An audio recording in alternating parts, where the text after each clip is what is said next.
Attention denizens of Florida. Broadcasting from Carbondale in Southern Illinois' premier comic shop. And now your host, superlative shaman of comic book knowledge, Dan Brown. Flash the bat signal in case of emergency for your host with the most on his mind, Matt Morton. Watch out, criminals. There's nothing funny to him about truth, justice, and the American way. It's Commander Harris himself, Scott Reed. And tuning in from the far reaches of no man's land, the mad scientist dream leader, Mike Ho. This is Campus Comics Cast.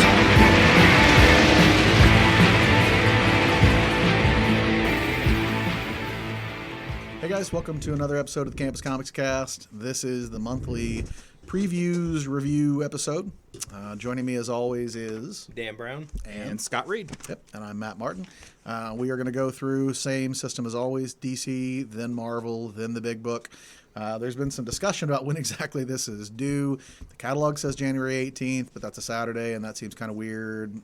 But soon is when we think these are due. Sooner the better. Let us know what you want. Yeah, it would be better to get them in before than get them in after the orders are due.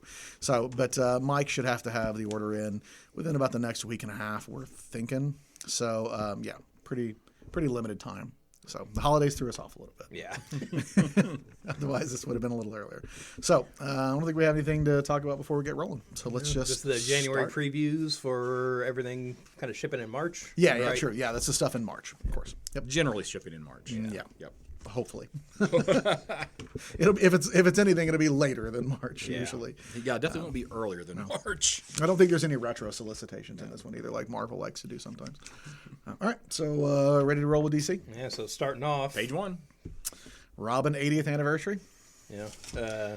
Everybody else is doing it, so why can't Robin? Right. Right. I'm getting them. I'm excited. We got Tom Grummett back. Mm-hmm. He had a big run on the book. And Chuck Dixon. Yeah, the solo book of the 90s. Yep. That's my Robin team. Yeah, me too, basically. It's just like, well, Tom Lyle would be the other one, and he just passed, so he's not going to be in here. Slacker. Right. But, Well, if you know, it's it's had like, something in the I feel like case that's it's already done. That's true. Could be. Which makes you think maybe this was not planned a long time ago. Yeah. No. Yeah. It dawned on them, oh, hey, we could do this. By the way, We're doing it with everybody Right. else. even though he doesn't have his own monthly, let's do an 80th anniversary. Well, that's what I was going to say. I have two Yeah. points to make here. One is just sort of an isn't this interesting. The other one, so we'll start with the isn't this interesting.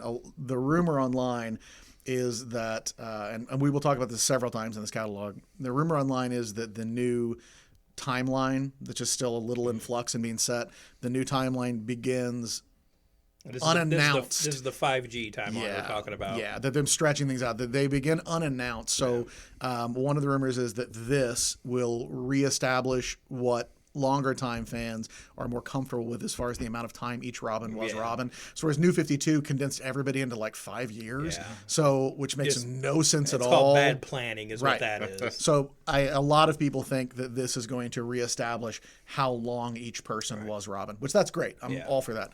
My snarky comment here is, wouldn't you rather read a Robin book right now than Nightwing? Probably. Yeah. I mean, I'm reading Teen Titans. Right. You know. Right.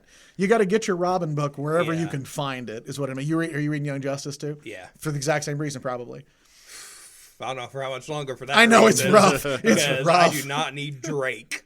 That is ridiculous. I also don't need a comic book written by the kid who just discovered Adderall at your high school, because that's like there's so much dialogue that there's hardly any art because there's just a billion panels.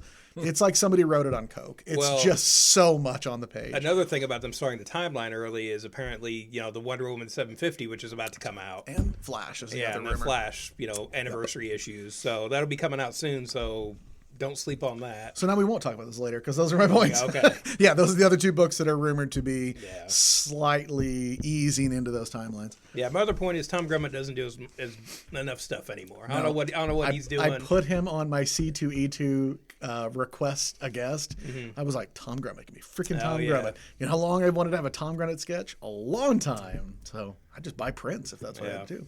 I still have the Tom Grummett Robin hangy thing that Dennis used to have that hung from the ceiling. Yeah. I got that from him way back when I was a customer back in the day, and I still have it. I'm like, I'd love to have that signed. Yeah, I'm just happy to have him doing work. I think the last time he was working was like Power Company. For DC, I think Yeah. so. Yeah, because I think He's done some Marvel he did, stuff like, more was it recently. the Section Zero book 2? Was that him? Yeah. I just That's mean like in indie DC. stuff, but Yeah. I know he did Power Company. I think he maybe did some issues of Superman when it was still. Well, he was on Adventures of Superman for quite Yeah, a while. I mean, but like in the afterwards, you mean? 2000s, yeah, Oh, like okay. when they had the last time that they had all 4 books were really one book kind of thing. Yeah. I think he did a little bit of work on that. But Power Company is the last thing I remember seeing him do, and that's been a bit. Yeah. Next two. page. Page 2. Strange Adventures number 1. Tom King. So freaking excited. Yeah, so we got basically the follow up to Mr. Miracle here with these guys. Somebody wrote all over this cover. That's crazy. That's a shame on them Space for doing Liar. that. Right. What if they're all remarked editions that come out like that? Like each one is different. But when I meet Mitch Gerrits and Doc Shaner at C2E2, that's what I'll ask them. Because I'll meet them before this ships, unfortunately. I think what's going to be good about this book for me is the fact that I don't have a whole lot of history with Adam Strange like I did with Mr. Miracle, so I'm not going to be as invested in what came before Right. with this character as I was with Mr. I Miracle. feel like that's probably the way to approach it. Yeah, so I'm hoping that I will enjoy this a little bit more than I did the Mr. Miracle.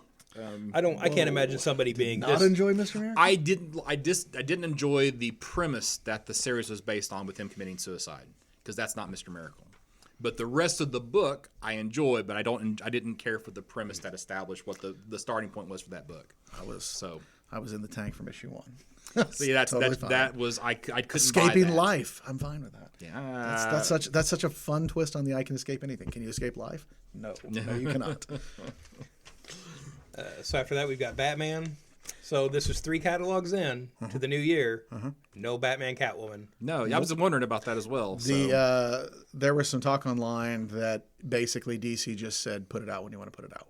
Right. They're just giving Clayman a ton of time, and there's no hurry because Well, that'll be the great. continuity's all a big mess anyway, so who cares? But I don't know if you follow Tom King on any social media, but he tweeted and put on Instagram a picture of a script page. Did you see that?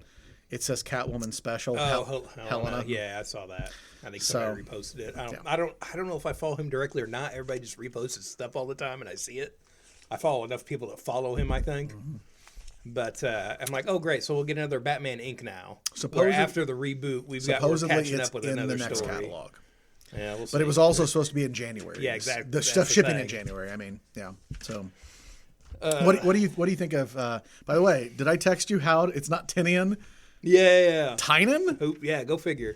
How do I get? How would I have ever gotten that? Yeah, that looks no, like you wouldn't Tinian have. to me. But I'm sure every month we're butchering names on here, So So, what have you thought? What did you think of Tynan's run so far? don't give me the backup with a better artist. On that book, I really like Gilliam March. If he were the regular, I mean, I don't see him doing a monthly book, which is too bad because I think he's a great artist. I've had enough Tony Daniel on Batman. I kind of wish he were. What did you think of the actual story? It's the first issue of a run. I like the idea of him expanding his arsenal. That actually was a part that I thought was kind of lame. It just felt a little. It felt like there was more of an emphasis on look, he's got James Bond gadgets than it was. There was this big hoo-ha about how this was going to be a horror detective story, and at least the first issue was look at Batman's new toys. Right. And that's fine, but I don't know. I find Batman's toys to be one of the least interesting parts of Batman. I feel it's something they don't. At a certain point, they need to lean into that more than they do, just because just the level of equipment he should have. Because eventually, you're going to end up with the Dick Tracy two-way watch. We all have something in our pocket that is better than that now in real life.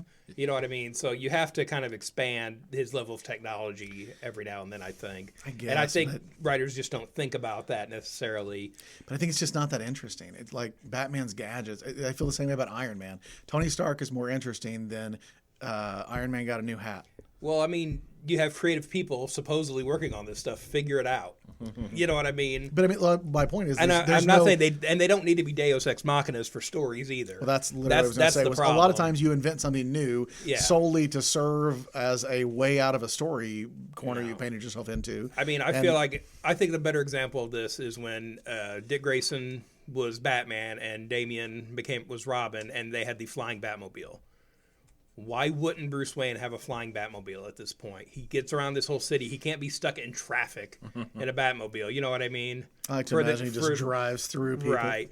But for the conceit of Gotham City and what he's doing. Well, that's when they used to have him drive around through the tunnels under the city. And you're like, Yeah. oh, yeah, okay, that kind of makes sense, I guess. You know, but I mean, you would need weird things like this.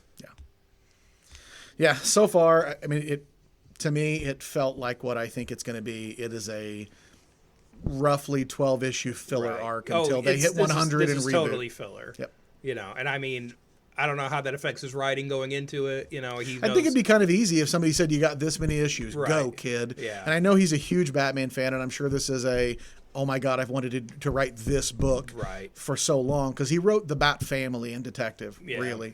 And it was as much a Batwoman and the other crew book as it was Batman. So I'm sure he's really excited about this. But it does feel like he pitched a miniseries, and they said, oh, well, how about you just follow Tom King and take us up to 100?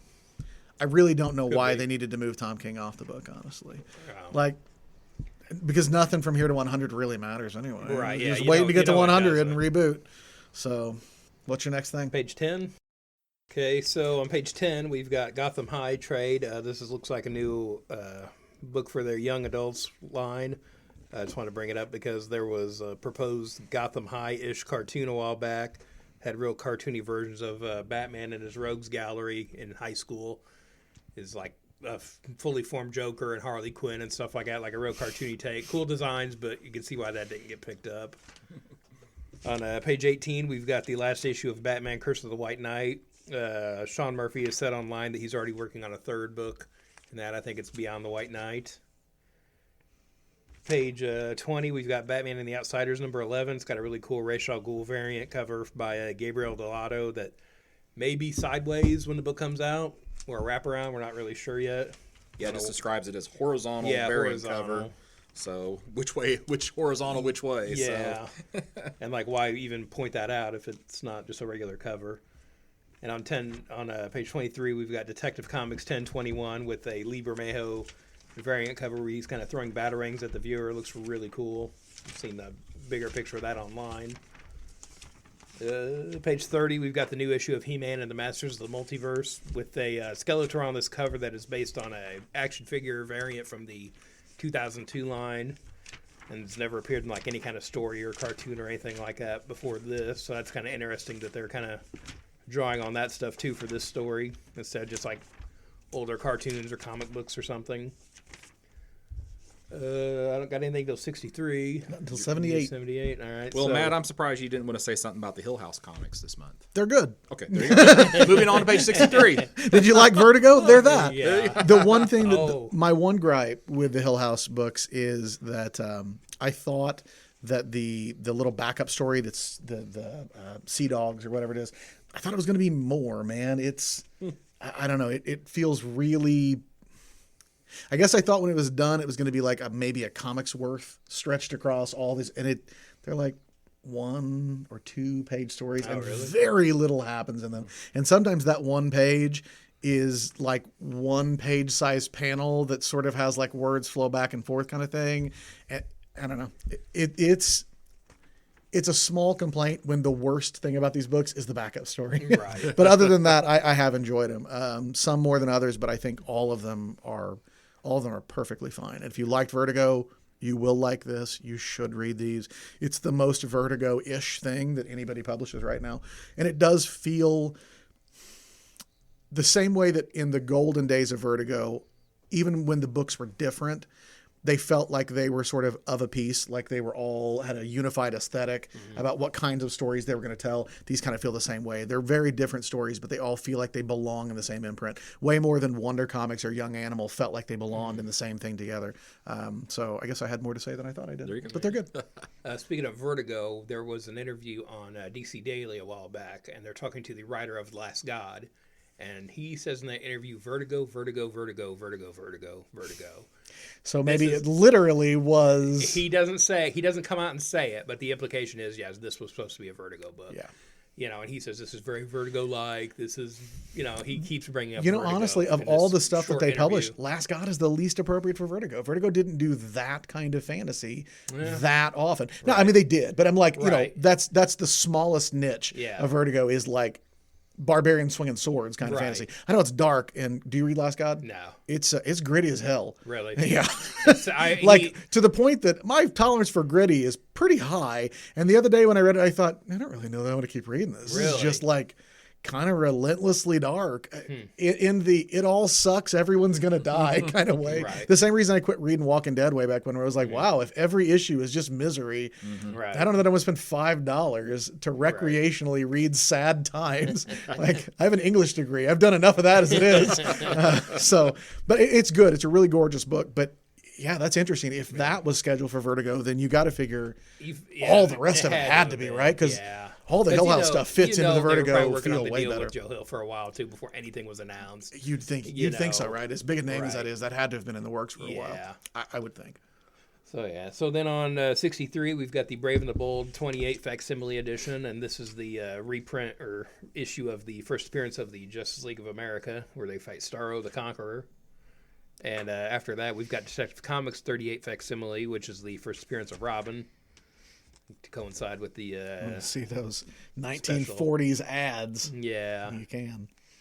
And then with the Mystery in Space 75 facsimile with Adam Strange fighting Kanjar-O. Yeah.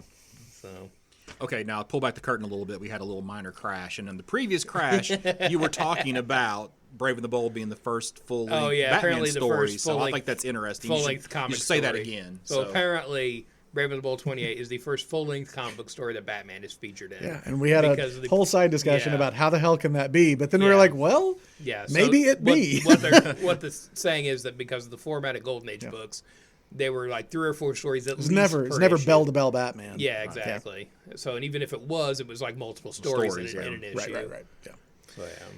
So, Yeah, I feel weird doing the reboot on the episode. We've just sort of like, there were some digressions. It's actually probably a better show for having had the reboot. Right. We've cut some digressions. Streamlined Some for things you. where one or the other, mostly me, made snarky remarks. And I'll be honest, I don't have the energy to do it again. You're like the Michael Scott of podcasting, where Pam would like send him a call and he would make some snarky comment, and then she'd say, "It's still me, Michael." Yeah, it is and like then that. send it again, And then he would do a real one. really do better the second Yeah. time. So there you go. Yeah, it's Page- true. page I just have 66. less snark to use now, I guess. I've got a limit. I've used what I could on DC, and that's it for me. Page Gonna 66. save the rest for Marvel. Got your DC dollar comics. Got Justice League 1, first Max Lord. You got the first Grant Morrison JLA book. You have the first Chuck Dixon Robin book as well. So those are probably worth picking up. True story. That Bwahaha JLA #1, that plus the Mr. Miracle figure from the Superpowers line are why I'm a Mr. Miracle fan. I didn't know who he was, but I loved his costume. And I remember having to find out.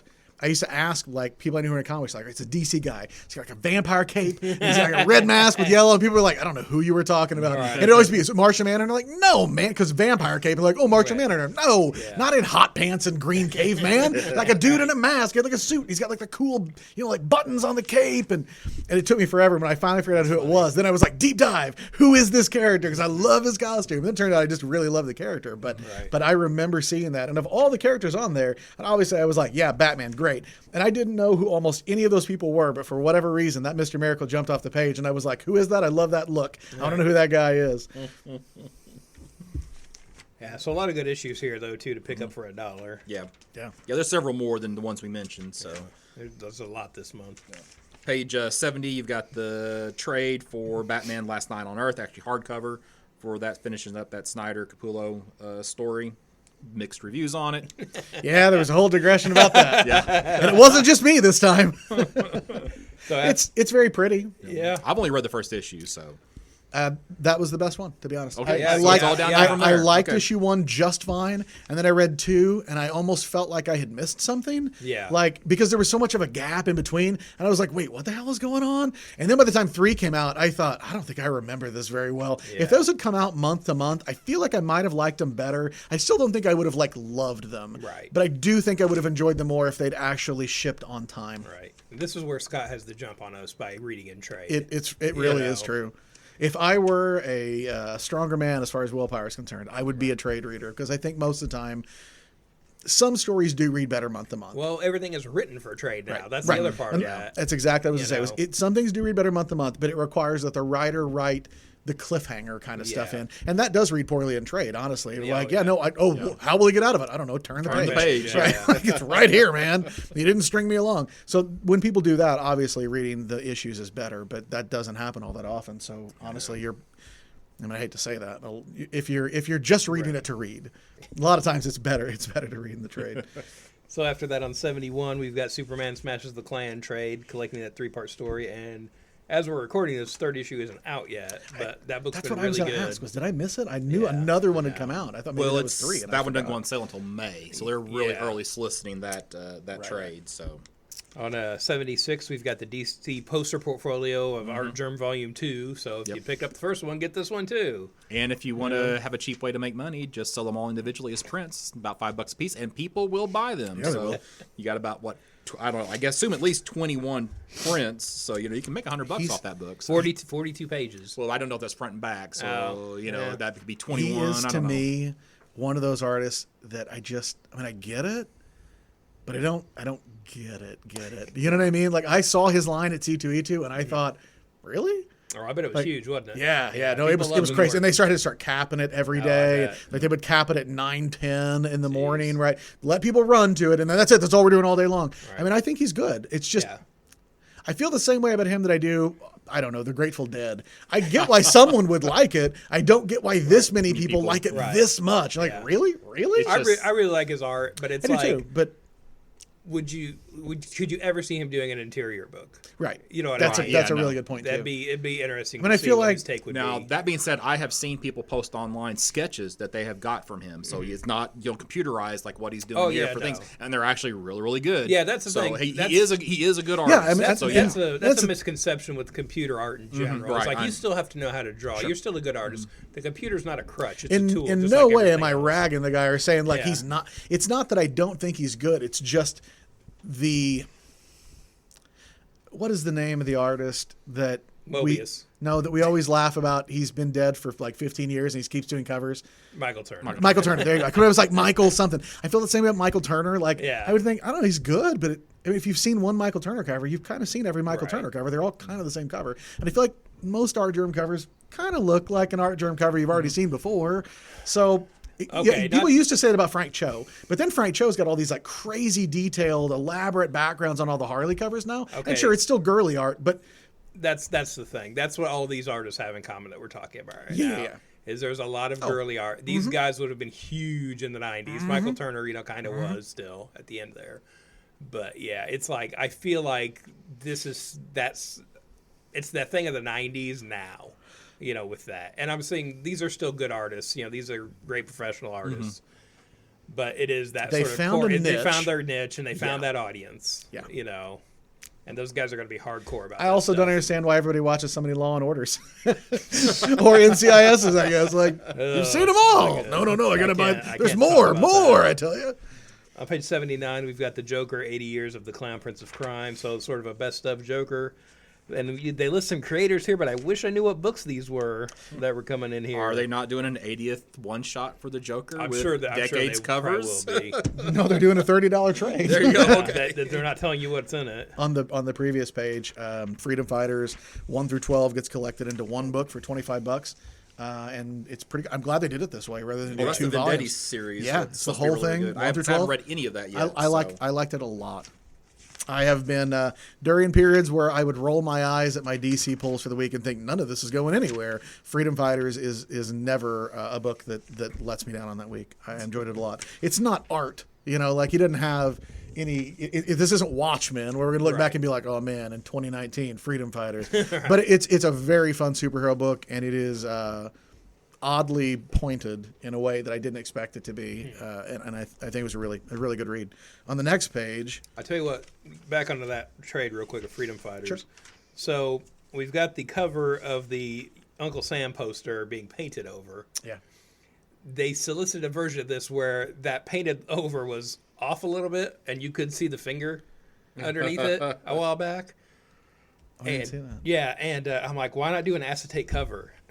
for this. Yeah, that would be Or sweet. you got the guy painting and the paint on the acetate, That's and then a you open it really up. And good it's just idea. An altered poster. That's a really good It's idea. out there. He's drawn it somehow like that. Well, I'm really irritated I don't get that now. Yeah. On the next page, on 80, Tales of the Batman, Steve Englehart. It is Steve Englehart and Marshall Rogers Batman. Yeah. It's fantastic. If you just randomly want some of the stuff that defined Batman as a character and made what you think of as Batman into Batman, well, here it is. Yeah. $50 too for 456 pages. It's not a bad deal. Jesus, that much?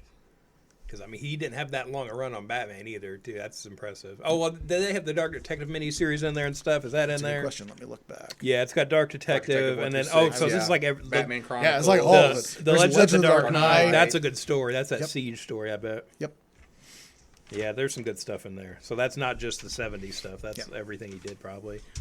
So Page 83, just one of the stupid rumors I heard this week is that you got Crush, who is Lobo's daughter, and like now one of the stupid rumors is that that's the daughter of Lobo and Harley, back from Harley's Black Book, little Black Book. Really? Yeah, That's but that's fantastic. but you know, probably not true, but just right. something that's being thrown around online. So You guys keep talking. I'm freezing. I'm going to go get my jacket. All right. all right. So We're talking about Matt now. on page 86, I don't buy statues, but man, this Alex Ross designer series Batman, that's having me think of. It's you a good-looking know, statue. That looks really Yeah, nice. It's a good looking statue. It's based on the Splash from War on Crime.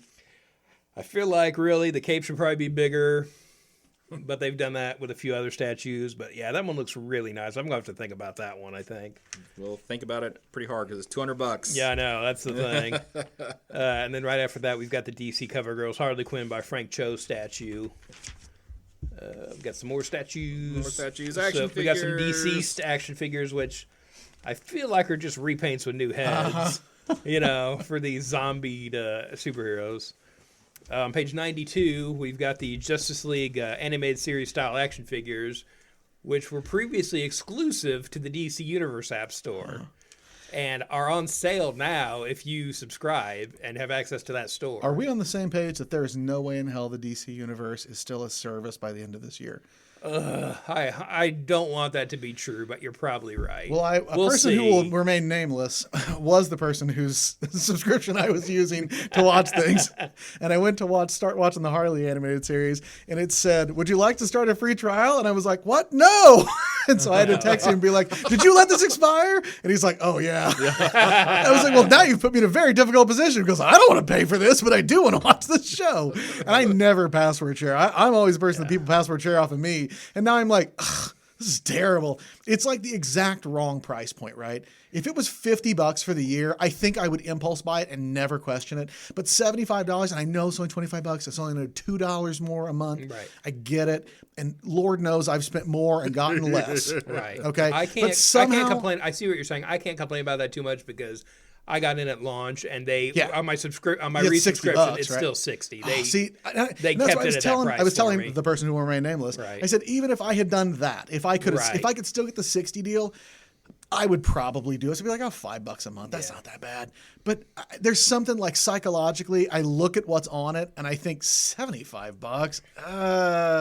I just feel like shortly after HBO Max launches, this is just going to get rolled into HBO Max. You're probably right. I really hope it's not. I really enjoy the service as is. I like I like having access to the comics. I have no problem with it as its own thing. know. If they were to give me a deal like the Disney Plus deal, if they were to Right. say, "Oh, if you Bundle sub it. to HBO Max, we'll throw Right. DC. If you pay for HBO Max for the year, we'll give you DC Universe too." I'd be like, "Sold. Take my money." But Yeah. it's like just not quite enough there Right. for me to. I understand why it can be that way for people, but it's just like it's also Marvel Unlimited for DC with the comics. Yeah. So it's like I'm always gonna have this while I can. Yeah, but your point know. about these previously being exclusive Yeah. does not make me feel wrong. No. It's not going away. I'll tell you that. The set of these action figures is on sale now on the app. Really? So it's a reduced price. So that means they're probably not selling like they thought they were. There's no way they're selling like the Batman animated series figures sold for. And DC. had you told me this without showing me the catalog,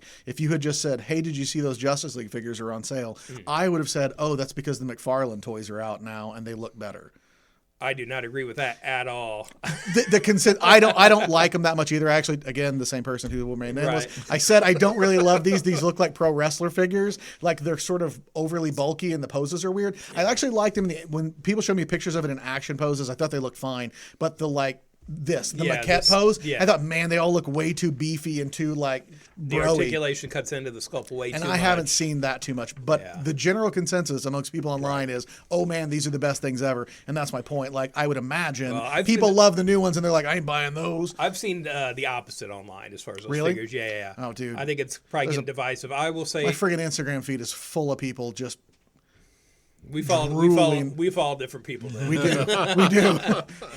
Just real quick side note on the whole McFarlane toys. They've been revealed now that he has a DC license. It's real hit or miss for me with these pictures that we've seen so far. It's also just such a weird line. Here's two animated figures. Here's Arrow. Here's a Batman. Well, I mean, it's multiverse. It's what Mattel's been doing. But again, why still call it multiverse is the other part of that. But the ones that I think are standout are the Arrow figure and the Batman Who Laughs. And these are way more in McFarlane's wheelhouse.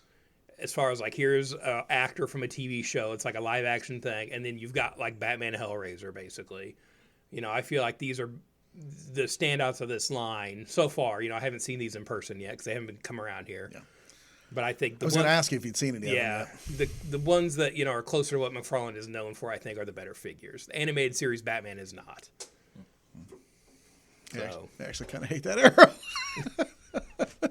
And I don't love the Batman Who Laughs either. But I also think the Batman Who Laughs. I feel like they're better figures. They're better. I think the Batman Who Laughs is one of the dumbest new major characters anybody's ever created. Yeah. And I don't feel like I can completely disconnect my opinion from that. So they could have made an amazing Batman Who Laughs, and I just still roll my eyes at because I just find the whole thing just sort of silly. On 95, we have a DC Designer Series Raphael Grandpa Batman. Was this in the catalog before? Did I just miss this? Yeah, I don't. Because this looks really nice. Like I like the sculpt on it. It's a good representation of that guy's art. These the figures up the top, the DC Essentials, are I believe offered again, right? Those are originally from like last summer or something. No, I don't think they're not released yet. They're coming out. Yeah, I know. Next week or something. That's what I was about to say. I've seen pictures of these are out real soon. Yeah. So these are, I'm assuming, an offer again because hey, now by the time you put this order in, they'll be available immediately. Yeah, I think they were advanced solicited. We saw them a long time ago. Kind of might have to get that Batman and Catwoman from Nightfall. I got them the first time they did them. Did they? Did they done it before? Yeah, back with DC Direct years ago, they've done. Oh man, Nightfall. maybe that was they did a Jim Ballant Catwoman, and then maybe that was when I was teaching and I was not in comics as much. I think it was around that time actually. Well, that's all I got for the DC catalog. Moving on to Marvel. Sure. Page 1. Strange Academy, issue 1, Scotty Young, Humberto Ramos. Get some Strange Academy. So you get basically we're getting, instead of mutants in a school, we're getting magicians in a school. Who thought a book about a wizard school would be popular? who would come up with something like that? That's crazy, you guys. I read the preview for this, and unfortunately, I'm not particularly interested. You got a bunch of snarky tweeners. That's what it's going to be for the entire series. Is it them smarting off? Is it a bad idea, or are we just getting old? Both. There you go. Yeah. So that being said, it feels to me like a book that was created by a focus group. Yeah. Like somebody at Marvel Marketing was like, Harry Potter's still real big. You guys ever thinking about doing a magic school? Mm-hmm. Well, I guess we can. And Scotty Young was like, "Fine, I'll write it." Yeah, Scotty Young's just doing it like with Middle West and that type. Well, of course, he's just doing the writing on. Also, this, he is one of those people who has a cult following who will buy every freaking thing, whether he's writing it or drawing it or writing it and drawing it. Doesn't matter. Because my real big question about this book is, when did we get mindful ones instead of mindless ones? That's what I don't understand. Is it a new concept for this? I don't know. That's what I'm wondering. Is I've never heard of the. They're mindful probably like ones. the woke yoga version of the mindless. This year we're practicing mindfulness at the Academy. Yeah. But you get a 4-page preview if you want to see snarky tweeners talking to each other and complaining about the adults that are around them. So that might be your book. It's what you think it is. Yeah, exactly. So page 7, new Spider-Woman book. Jessica Drew gets back. Looks like she's getting a new costume. For those interested, not sure what I think about it, but Go ahead. On 10, we've got 10. Spider-Man Noir. I was a big fan of the Noir line when Marvel was doing Yeah. it before. Yeah. But Spider-Man was the weak link in that for me. I really didn't care for that series as much as the others. And ironically, is the most famous as far as like Exactly. costume design and stuff is Right. concerned. Yeah. Well, and there's a lot of popularity because of Into the Spider-Verse. Yeah, for the so character right that's now, what I'm so- hoping. Like, hopefully they figured it out because I'll definitely get this first issue and check it out and see how it is because I really like that concept. I wish they were still doing more of those books, with the different, the different characters. I just hope they don't play the character up like he was in the movie, because in the movie, he's kind of out of place. Yeah, right? yeah. So I now don't- when I they don't- put him back into his environment, I they don't- should take it back to how it. I don't he need was in fish that out of environment. water in his environment. Yeah, exactly. So I think that every time Marvel does any fish out of water or a man out of time, and I think you already have Captain America. Right. Like, we Exactly. don't need another one of these. You're making Captain America less relevant every time you do it. So on page 16, we were kind of joking about this before we recorded. I got to tonight. jump back then. All right. We've got the Incredible Hulk 182 facsimile edition, which is the second or third, however you want to count it, appearance of Wolverine. So again, probably like a little harder one to find. it's the third comic book that Wolverine appears in. Yeah. I'm going to tell you what. I will. I will guarantee you, if he weren't in that book, it would still be a book people would want to get because it's one number off from 181. I almost have 181. I got 182. Yeah, no kidding. I mean, I've known people who are like, I got 180 and 182. You got a 181? No. That's real close. So, Scott, do you know what the significance of Thor 229 right underneath this I is? do not know what the significance of that one is. What does it say? Here we are. This makes good podcasting right Yeah. here. So, glimpse of Wolverine. So this book is one of the books that has the ad for Wolverine when he shows up later. So this is So also that's why it's a facsimile edition Yeah. too. It has to have it. It's an Yes. ad. There's also a man. Daredevil issue 115 has the preview ad for the Wolverine character. Look, man. Marvel has stooped to a new level. need Look, you man, guys- I'm short. I'm angry. I'm hairy. I am a Wolverine. I am the key audience, and I think that's stupid. I need you guys to hold me down so I don't dislocate my eyes when I roll from this. back. Yeah, if the all the way mics might have picked up the sound of your eyeballs rolling in your skull. I said I just didn't even pay any attention to that book, and now I regret reading Yeah, it. me Thanks, too. Dan. You're This is welcome. like it's like the end of Billy Madison. We were all dumber Yeah. for having heard it. I award you no points, Well, and may I God have remember mercy seeing on the your catalog. soul. I'm like, whatever, Scott will know what it is. And he did. And I wish you didn't. I had to read it. No. Yeah. Fix it in post. Scott knew. Scott I'm loves telling this Scott book. to fix this in post. Scott loves that. But the ad. sad thing is, I could tell you what other books had the same ad in it. That's the sad you part. did. Once you got that thread, you I could was you like, could follow it all the way "Oh, down. Now I understand. I was just on 12.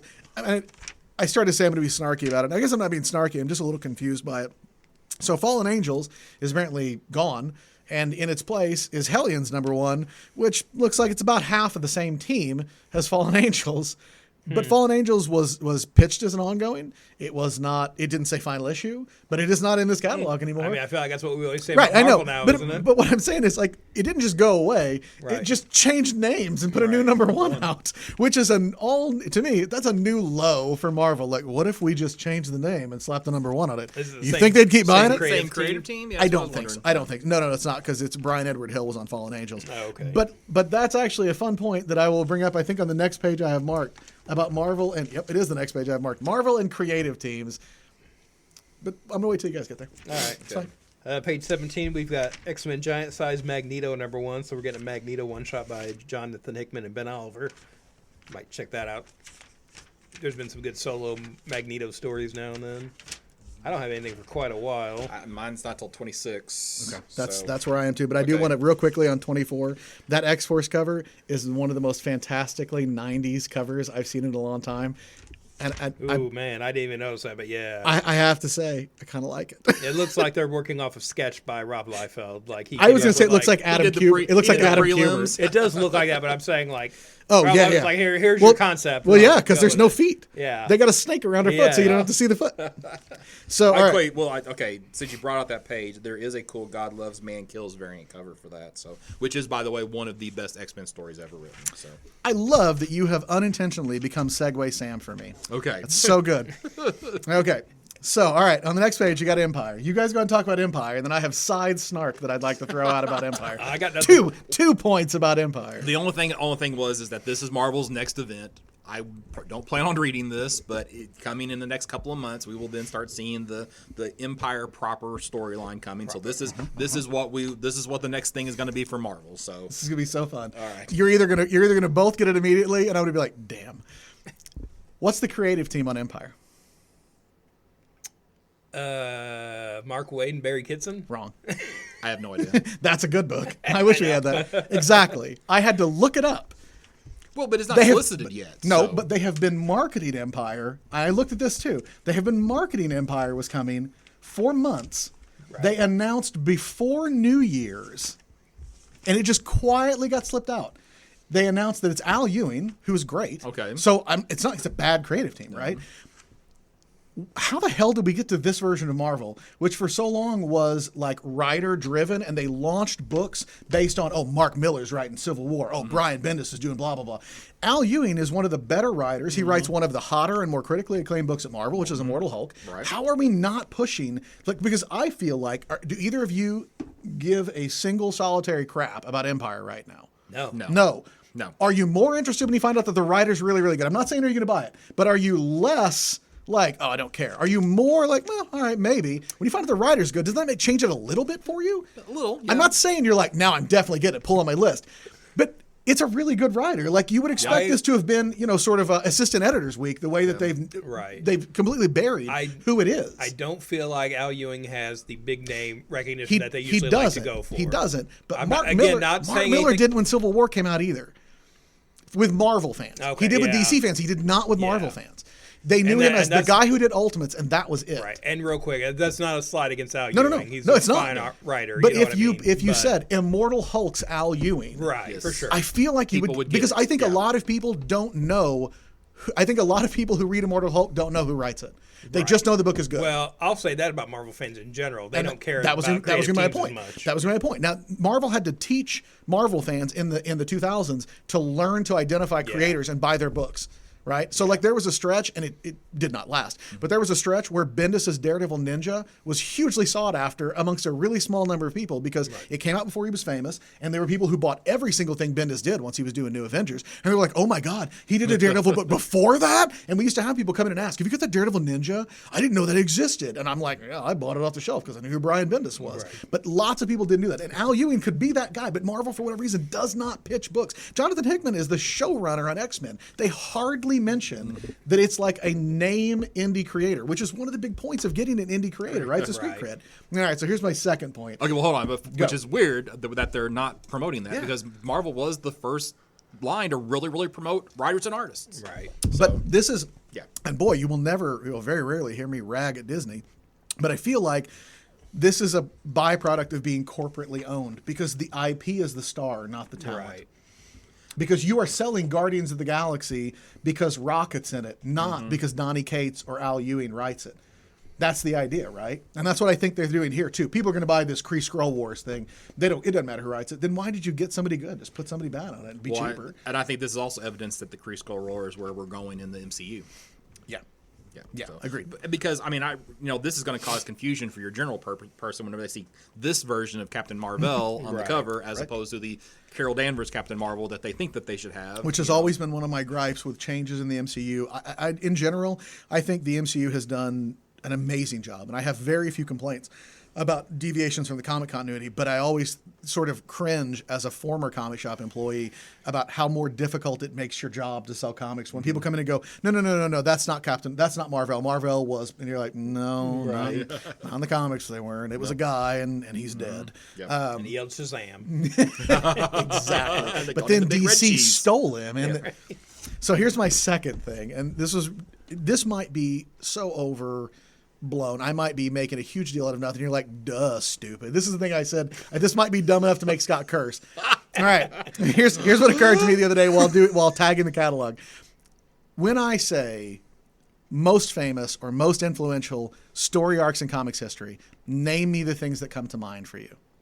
If I said like the most important comics arcs in superhero comics, Marvel and DC both, what are the most important and the most groundbreaking, the longest selling kind of things? The evergreen story. Watchmen. I'll tell you. Dark I'll tell you Knights. their Okay. DC books, not Marvel. Yeah. Yep, It's Dark no, Knight. no Marvel. Dark No, Knight well, Returns, Watchmen, Kingdom Come. Days of Future Past. Okay. You know? There's one I would have gone with. Yeah, a lot of that Claremont Byrne run on Right. X-Men. There are multiple Days stories. of- Dark Days of Future- Phoenix, God Love Man's Kills. Death of Gwen Stacy. Death of Gwen. Okay, yeah. Okay. I would have said Elektra Saga. Yeah, I'd put Craven's Last Hunt Okay. in there. Yeah. At DC, I would have said Death of Superman and Nightfall. I know those are not like for quality. I'm talking about for quality, but I'm just saying like for the things that people like, that new people come in, that the story's so famous that even a casual knows that story. Right. Right. Miller Daredevil. In most of these, not all of these. Now, I would take actually Watchmen and Dark Knight, and I would shunt those to the side because they're miniseries that were intended to stand alone. They're just this. They're a solo project, right? Almost all of the famous stories you can think of happened in the book. They did not happen in a side mini. They happened in the book. Elektra Saga, because Elektra Saga was not Frank Miller saying, this is the Elektra Saga, and here's how it's going to be. It was just Frank Miller writing the best Daredevil story he could write every month.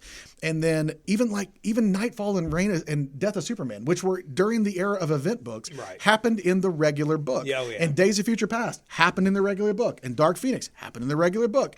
And Death of Gwen Stacy happened in Amazing Spider-Man. But at some point in the 2000s, especially the 2000s, we just decided, well, every event must have a standalone book that then jacks the regular book too. Right. And it's created this weird thing where events must happen in a mini. And I can only think of really like 2 times that happened before the 2000s. Crisis and Secret Wars.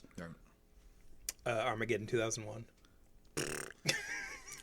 I'd put Civil. Kind of making my point for me here. I'd put Civil War. Civil War is in the 2000s. Civil War. Right. Okay. Civil War in 2000. Civil War to me is the thing that started the marvel of, well, it's got to be in its own mini. Oh, for Because sure. then you followed Secret Invasion, and then every other thing that ever happened after Civil War, everything that ever happened in Marvel was a standalone mini, and then they had a bunch of tie-in one-shots and minis, and then they jack the stories of the regular ongoings too. But you have to read the standalone mini to understand the event. And that, like Inferno, people used to come in and still ask for Fall of the Mutants and Inferno. Those happened in the regular X-Men books. Right. Of course, you didn't Clone have... Saga happened in the regular Spider-Man books. There was not a Clone Saga 1, and then you had to read 1 through 12, but then also it was in Peter Parker and Spectacular and Amazing. Well, when those stories came out, the Miller Daredevil stuff, the Clone Saga, there weren't limited series, period. There we were. didn't have them until There was Contest of Watchmen, Champions. and there was Dark Knight. You could do it, but people, for whatever reason, editorial didn't think it's an event. It has to be a mini. It's an event. Let's put it in the ongoing. And Jack's, like Hush was not its own 12-issue mini. Right. But if Hush were a story today, 100%, it would be Hush 1 through 12. It would not be Batman 608 through whatever. There's no way they'd do that. And that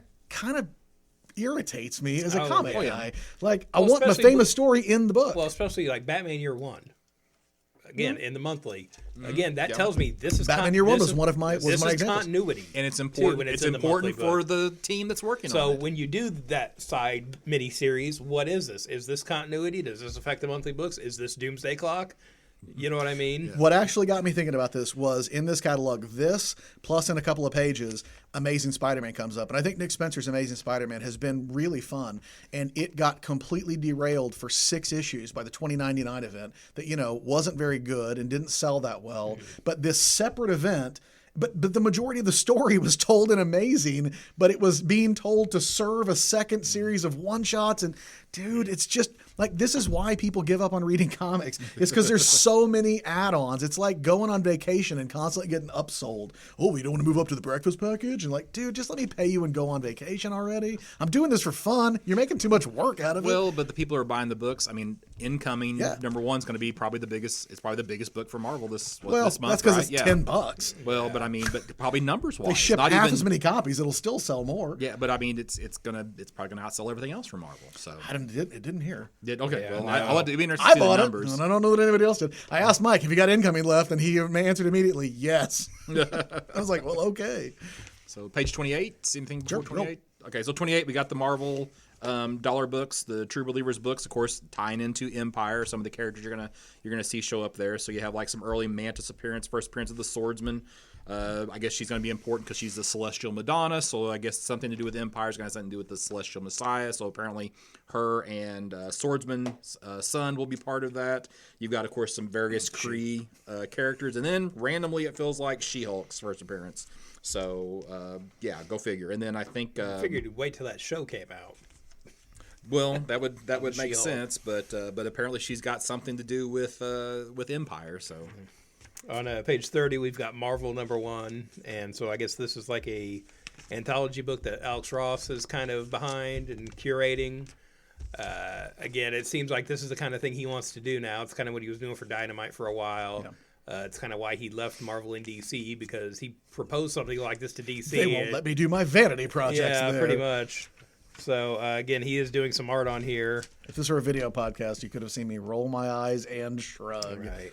All right. He didn't roll it hard enough for you to hear it like Dan did, Yeah. though. So So, again, and then, like, we got Steve Root in here, too, doing some stuff. Like looks like an Avengers story, so. Alex Ross would be my other example of a Stanley Lau. What if Batman looked like your grandpa? Yeah. Wouldn't that be great? No. Man, I tell you what, did you ever see those Dick Sprang paintings he did? Where it's Batman and Robin, like the Dick Sprang version of Batman and Robin, but with the realistic musculature. It looks crazy. Crazy good? No, or crazy... like, okay. I was kinda- like, this sounds terrible to like me, it- but maybe I could be wrong. Kind of like his Archie stuff, where it just looks really kind of creepy. Yeah. And I mean, I think he knew that when he was doing it. It's like, it's hard not to. But, speaking of Immortal Hulk, Yeah, on page there you go. 47, we've got Immortal Hulk number 33, and it is the 750th issue. But they're not going back to the number. Yeah, I they guess. had- They're they- just denoting that this counts as They've 750. been doing that lately with some of the books. I'm really surprised. are they Having not putting the said legacy that- number on them? Still, I think I they- guess they put them on most I of don't them. know. I It's think they not on do. this picture. So, But again, you figure it'd be a bigger deal. I think they do on the covers. Going back just a couple of pages, I don't have anything like commentary-wise to add, other than to say that on the Ta-Nehisi Coates Captain America, it says the ramp up to Cap 25 begins, which to me just makes me think, I don't know, I guess he's leaving after 25. well, I don't know. You know what happened? You know what happened last time? Captain Yeah, yeah, America yeah, issue yeah, 25, right? Yeah. So, yeah, Oh, wait, actually, I think I might have jumped ahead of you. Yeah, because that's like the next page. yeah. Okay. And on 50, as I think I've said every month for I don't know how long, how's Savage Avengers still being published? Do you know what the point of? You know why that book exists, by the way? No. It was a. Do you remember when Greg Rucka was leaving DC and Batman: Death and the Maidens was literally a thank you project for him? Did you know that? Yeah. So that was DC was like, thanks for all your years on Batman. We'll let you write this story you always want to write. Savage Avengers was a thank you to Mike Deodato. Really? Yes. He wanted to write this. Marvel was like, sure, why not? And we'll call it Avengers because that'll sell. Right. And it does. And he's gone. And the book is still here. Like, Well, it's must like be- if Greg Rucka left and they're like, Death and Maiden's 14 next month. Somebody different's writing it now, though. Well, I think it just goes to the fact that this must be selling well, and Right. this is a business. Right. It's just sort You of know? baffling. Every month I think, I guess it's still here. Well, all right. And I keep reading it. It keeps being Yeah. fine. But every month I'm like, really? It's still going, huh? Well, okay. On 52, we've got the new issue of Fantastic Four, issue 20 here. And it looks like Sky from the current storyline where Fantastic Four is finishing their first mission, where Johnny apparently has gotten married. Spoilers. Again. Yeah, to an alien. Johnny Storm married. But it looks like this is a new storyline, and she's still around. So we'll see how long they stick with this. But With Wyatt. yeah, So and it's been a good run on Fantastic Four. So I'm definitely getting it's this. not bad. I don't know how he's able to do that book by himself, and he has to have co-writers on the other stuff. But he must love FF. I feel like he has wanted to write FF for a long time. Yeah. I think he had a list of stuff he wanted It is to do. super in his wheelhouse. The same way that when Yeah. Mark Waid wrote FF, I was like, oh yeah, for sure. Yeah. If you asked me to name creators who need to write FF, Yeah. he would have been on my list. And I feel like it's also like how quickly Ben and Alicia got married. He wanted to do that. You know what I mean? Like, It was like nobody gets to do this but me. yeah, it's surprising it didn't happen before. It really is. 87, we've got Doctor Doom number 6. Again, just Doctor Doom's been a really good book so far. But again, Solo. really? Like Yeah. 6? When I read whatever the last one for, I guess it just came out. Yeah. I thought, oh, I'm gonna check the solicitations. Is that still in Yeah. this? Because like waiting for it to be over. So what I really want to see is if 7 happens. Well, I think It's gonna go to 6 or it's gonna go to 12. it's going to go further because the trade for 1 through 5 is in here okay. later in the catalog. That's what I So- thought. I thought it was a 5 issue to begin with. When Yeah. 4 ended with to be continued, and I was like, not to be concluded. Right. So then I looked and I was like, well, there's a 6. So, Maybe yeah. it's going to 12. So maybe it's going as to 10. long as the quality stays up. I'll Yeah, keep buying I mean, I think it, it's an underrated book, 100%. Yeah. It has no reason to exist, but it's an underrated book. Just real quick, back on 74, the Morbius. I guess did the trailer officially Yeah. drop yet? So I've only still seen the single shot of it. But Have you watched the trailer? I have watched the show. I haven't watched the trailer I yet. haven't. I need to I watch it. hear But, it's, Maybe we talk about it on the next episode. yeah, we'll talk. Yeah, we'll do that next time. So So we'll just you know, record me laughing. On 93, we've got the last couple issues of Punisher Soviet. Me and Matt were kind of talking about this before. Yeah, we're kind of moving in Start opposite recording. directions. Yeah. He liked it more at the beginning than less. I liked it less at the beginning. I liked it more. But still, both still giving it thumbs up overall. Still, if you like Garth Ennis Punisher, get this. Yep. You know, we'll see. Garth Ennis should be allowed to write Punisher as often as he wants for as long as he wants. Yeah. And we got TBA coming in to do a couple variant covers on here. I love it. He's the So, best. He's so prolific right now. Art Germ can take a tip from TVA. Yeah. So on page 99, we've got Star Wars Bounty Hunters, which Mm-hmm. I'm not getting the Star Wars books anymore, but man, that's a nice cover by Lee Bermejo. Yeah. Those are tempting books. You know, it seems like they have trouble writing for the Force. You know, or at least the movies have trouble dealing with the Force. So Right. Movies have a lot of problems. Yeah. For a previous having a podcast coherent to plot. hear about that. Yeah. So I don't think I have anything else in the Marvel. We're on the books, same so. page. You're on 106. Yeah. Okay, so you probably have something like interesting and intellectual to say here. I'm just going to say I don't think I knew these existed. It's a bunch of Marvel like classics illustrated stuff. I don't think I've ever seen these before. Well, I think these are classics comics. Yeah, but it's not- like yeah, Classics it's like Illustrated. Classics is what I'm saying. Yeah, Illustrated. It's Marvel Marvel Classics version. comics, but it's just they're Classics Illustrated. I don't think I've ever seen these before in my life. I worked at a comic book store for all these years. I don't think I've ever seen Well, this. we've got some stacked right over here because we have some of these original issues Mm-hmm. here. If you don't want to wait for the omnibus, you can just come in here and buy them. Well, I'm not gonna lie, I kind of do. Yeah. Because there's like legit creators on it. Doug Mensch and Chris Yeah, Claremont. that's the thing. There were some Tom good McGregor. guys on here. I wonder if this were just like Bill Mantlo, maybe some of these guys like these stories and wanted to Yeah, adapt almost them. certainly, You know. And we've got a John Buscema cover here. So, yeah. I tell you what, I still love the early 90s Classics Illustrateds that came out. I think we might have been First that was doing those back in the day. Oh, yeah. The little square bound ones. Yeah, I really like those. I have a few of those. I'll still reread like the Gahan Wilson, Edgar Allan Poe, what he did with the Raven and everything were really good. They had some real, like Bill Sienkiewicz, I think, did Moby Dick and stuff like that. They had some real top guys on there. Peter Cooper did The Jungle and stuff like that.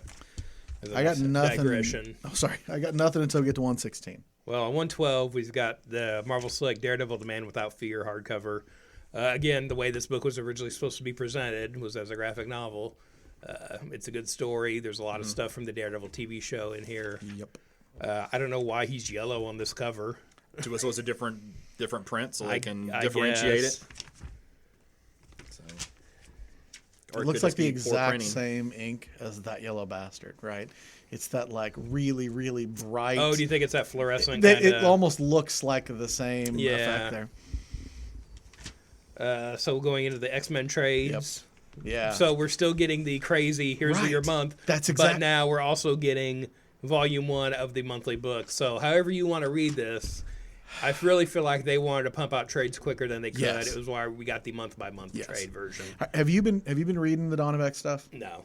So it really, when I read the issues, I think I understand what they were shooting for because it feels like, in a loose way, you are intended to read them as by weeks rather than by books.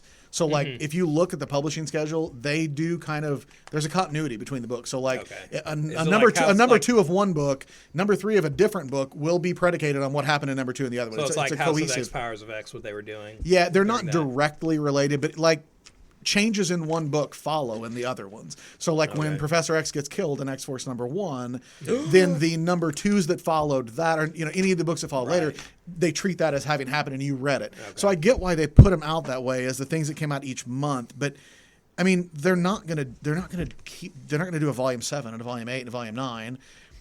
There's no Maybe. way. They will not keep doing this indefinitely. Eventually they'll stop. We'll see, listener. Yeah. Well, eventually all these books will end anyway. Right. So there's also that. So yeah. Well, so the other here's- thing is eventually is the number of books they keep launching. It'll be too many issues for one trade. Well, they'll do 2 trades a month then. Right. Volume 10.5. So Don't yeah. give me any ideas. So we've got the collection here of Doctor Doom Volume 1, and this is collecting issues 1 through 5 of his regular book. So Ain't hating it. we'll at least get 10 issues.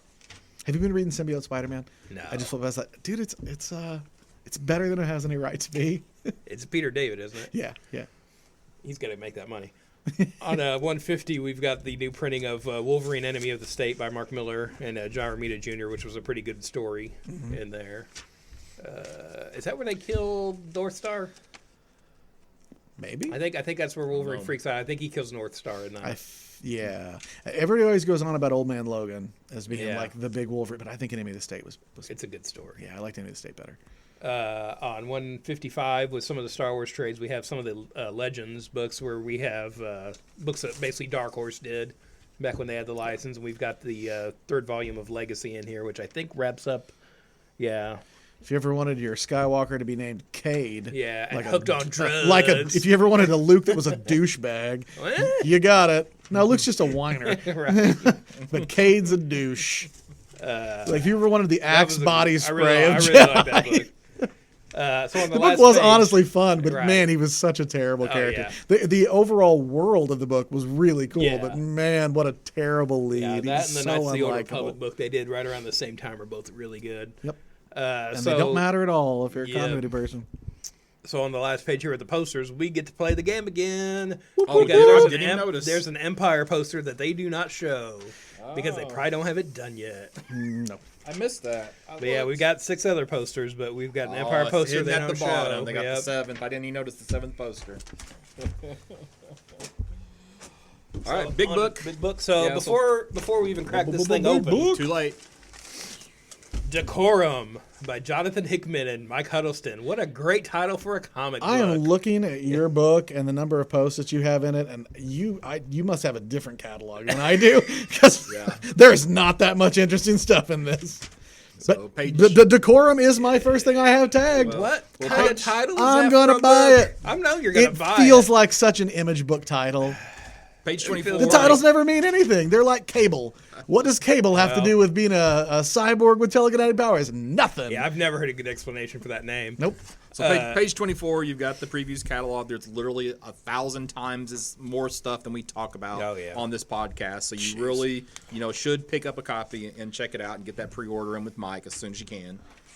Someone out there listening is like, as long as he talks, Yeah. how can there be more? Imagine there be more. if we Oh, talked yeah. about everything. There's man. whole sections we don't talk about. On purpose. Yeah. Because Scott would edit it out. This is family friendly. The Cave Woman books alone would turn Scott a shade of red.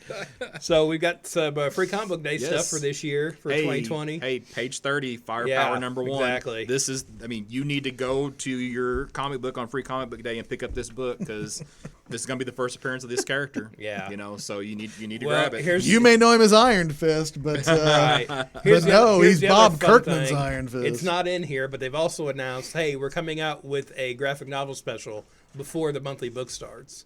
So there's going to be like a $10, I think, trade coming out previous to the series. So this is what Chris Somney's been working on. Right, yeah. Because we were kept like, where's Chris Somney? Where's Chris Somney? What's he doing? Kirkman's doing another, hey, I'm going to just surprise everybody book. I saw these panels and I was like, oh, I don't know what this is, but it looks awesome. And then I read down the article and was like, oh, that sucks. I don't want to read that. Yeah. That sounds stupid. It's just an Iron Fist ripoff by Bob Kirkman. Yeah, I'm really like, I know. hope he's doing well, but I really wish Somney was doing a DC book. I know. Or Captain America again, or Daredevil. Yeah.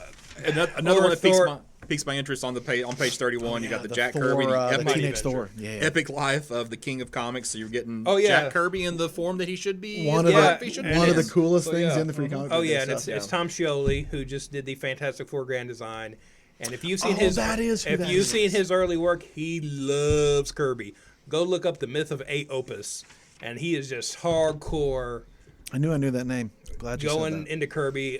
Back issue, or no, I'm sorry, not back issue. The Jack Kirby Collector used to have an article on Kirby as a genre, and they talked about a lot of his early stuff in there. So yeah. All right. Page 50. 50, Decorum, the politest assassin, Jonathan Hickman, Mike Huddleston. Take my money. That's what I want. They don't give you a whole lot Man. of details about Nope. what this is That's what about. I want with It's my about assassins. assassins. They gave There me you go. way more preview panels. They look awesome. No word balloons, though. Nope. I wonder if it's going to be that Maybe way. there are no words. Maybe there's no words. Maybe Jonathan it's a Hickman, silent there might issue. be. So, I don't. Kind of looking forward to it. I've met him. He was weird. On 54, we have Mirka Andolfo's Mercy. They list a Art Germ variant cover here. He's posted it online. Yep. Apparently, didn't That's have the only reason I know what this book is. Exactly. Because the Art Germ covers got so much traffic. Yeah. I was like, what is this? And I had to look it up. So I got it. 58. Yeah, go ahead. All right, so 58 stealth. Now, was there a previous stealth title? We'll Or is never know. this- Feels like it. Okay, But I mean, not saying was this character previously? I existing, sure- or is this the first issue? I sure think so. Because this has been picked up like for something. And I don't know if this is the series. Well, it says or it's created been by picked up. Robert Kirkman and Mark Sylvester. I'm almost Oh, so positive. it absolutely been picked up for something I then. think this Yeah. was Or from would have that. been done. Do you remember Top Cow was doing Okay. the like series of one shots to Oh, watch? that pilot season thing. Yeah, they pilot do. season. That's what it was. Okay. Yep. So there was. I knew there was think it's from something. that. Okay, that makes sense to me. But I didn't think this was the first appearance of this character. So I just wanted to double But you know, check. See if you know. given how long Invincible ran and as many characters as it had, this could be from Invincible too, for all I know. Okay, just an offshoot. Technically, all the other Bob Kirkman characters are all part of the Invincible verse, like Brit and all that other stuff, are all technically in the same shared universe. On Brick 61, and Coral and no, Brit, not. Did you ever read Brit? no, I was man. Rick Grimes and Oh, sorry. I thought you And said Coral. Brick. Yeah, and I was you like, know, no, not Brick okay. Tamblyn. No, sorry. Not I Love Lamp. Come on, Scott. I was making a really bad love the joke lamp? and it really fell flat. So yeah. Well, that's okay. I mean, that happens to me repeatedly. That's totally fine. You just got to keep trying. Yeah. Well, look, man, I'm saying these things to amuse me as much as anything else. On 61, I'm assuming I am the only one reading Family Tree, Jeff Lemire. yes. Oh man, it's really good. It is. It feels very Why the Last Man to me. It is. It's got a post-apocalyptic road trip kind of thing going. I've read the first issue. I'm waiting, at some point to pick up the trade. So Mike told me there is a customer here who, like me, buys all Jeff Lemire stuff, and Mike put it in his bag, and he was like, "Oh, I'm not getting that." And Mike's like, "But it's Jeff Lemire," and he goes, "I'm not getting that one." And I laughed and told Mike, I said, "Well," he's like, "Well, I still got him if somebody changes their mind." I said, "Well, he'll change his mind." I'm betting you because it's really good.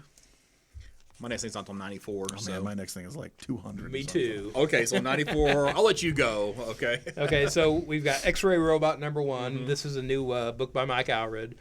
It's a mini series he's doing. It looks very Mike Allred. It does. Very much. It's probably Allred. If somebody said, "Imagine a Mike Allred book," this is what you'd imagine. Oh, for sure. Mm-hmm. There just needs to be a little bit more 60s fashion and a guitar. And there could be. Yep. You don't know. Yep. He has said online now that this apparently is part of the Madman universe. Oh, okay. I'm fine with it either way. I wonder if maybe pre-orders aren't what they're supposed to be, and he had to throw that out.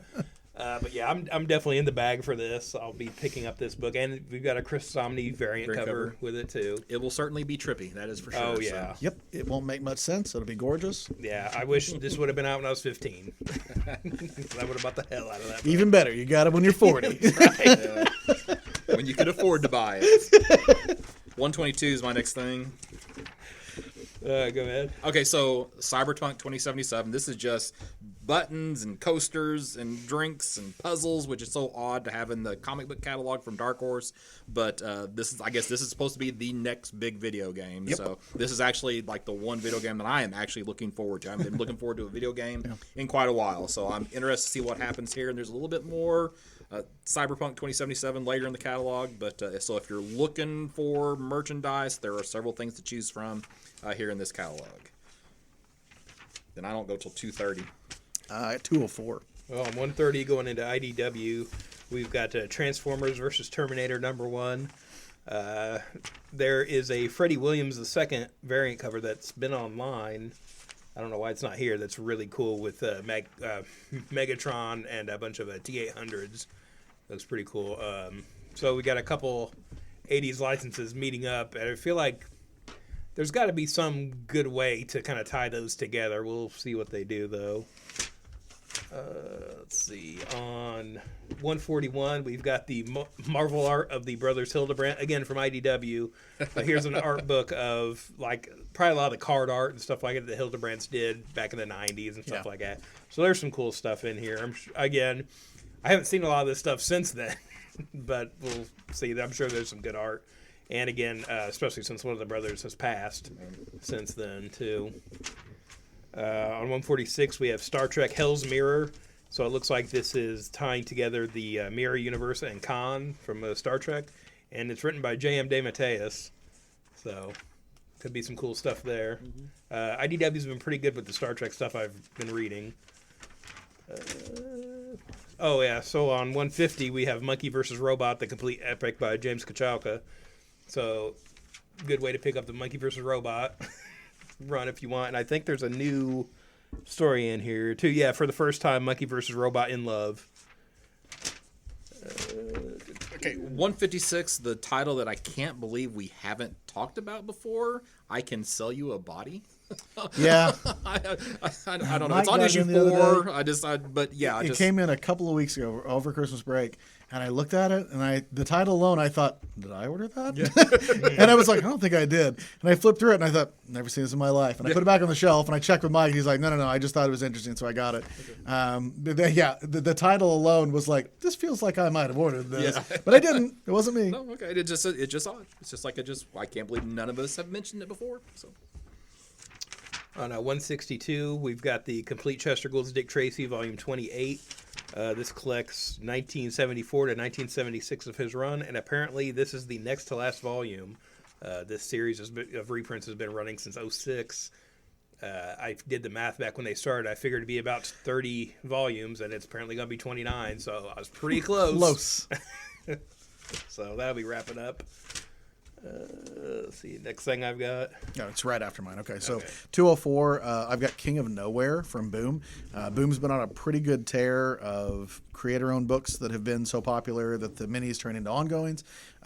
So King of Nowhere looks like it is a trippy, small-town mystery, and the cover alone was probably enough for me to buy it. It's a dude sitting barefoot in a t-shirt and jeans on a park bench that is actually in the middle of a highway, and his feet are in water, and he is holding a balloon that's also a fish. And it looks weird, and it looks kind of awesome.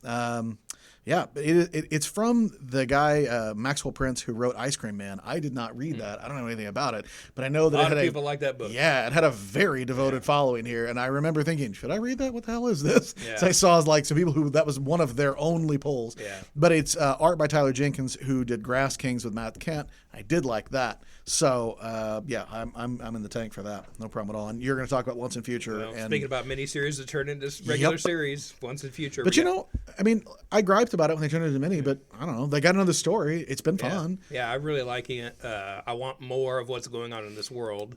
I want a little more explanation. I wouldn't say I want more, but I'm willing to take it if there is going to be something left to be said. If Kieran Gillen thinks he's got another story, cool. I feel like they're setting up too much stuff to wrap up neatly in 6 issues. Yeah, I do wonder. I feel like if that was it, which was my original gripe was, did we just push the end way back out? So fine, whatever. I just wish it would have had they known that this was going to be this successful. I don't know if you saw it's up to its 8th printing for number 1. They sent every issue back to print, including number 1 to its 8th printing, which is crazy. Well, you can get the trade now too, because the first 6 issues will be collected in the same month. I think I would have bought it just for the Dan Mora art. To be real honest, it's just gorgeous. I really like his art. Same. He's a new guy that I don't feel like is getting enough credit, but I'm sure it'll come around. Have you read Red Mother on 210? No. It was a horror book. Yeah. I liked it, but I got the first issue. I haven't read it yet though. I enjoyed it enough that I didn't order it here, and I'm going to go to another shop to get it tomorrow. Shh! Don't tell. Don't tell.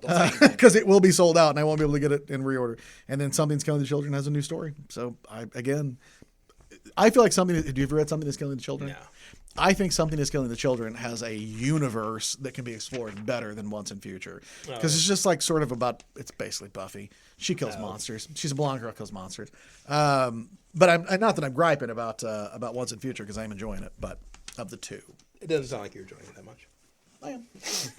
On 246 from Ahoy. Well, 230. I'm gonna jump back on you. You got Kirby, King of the Comics Anniversary Edition. This is a really, really good biography of Jack Kirby by Mark Evanier. I guess it came out about 10 years ago initially. Yeah. It's the soft cover is $25 and the hard covers $45.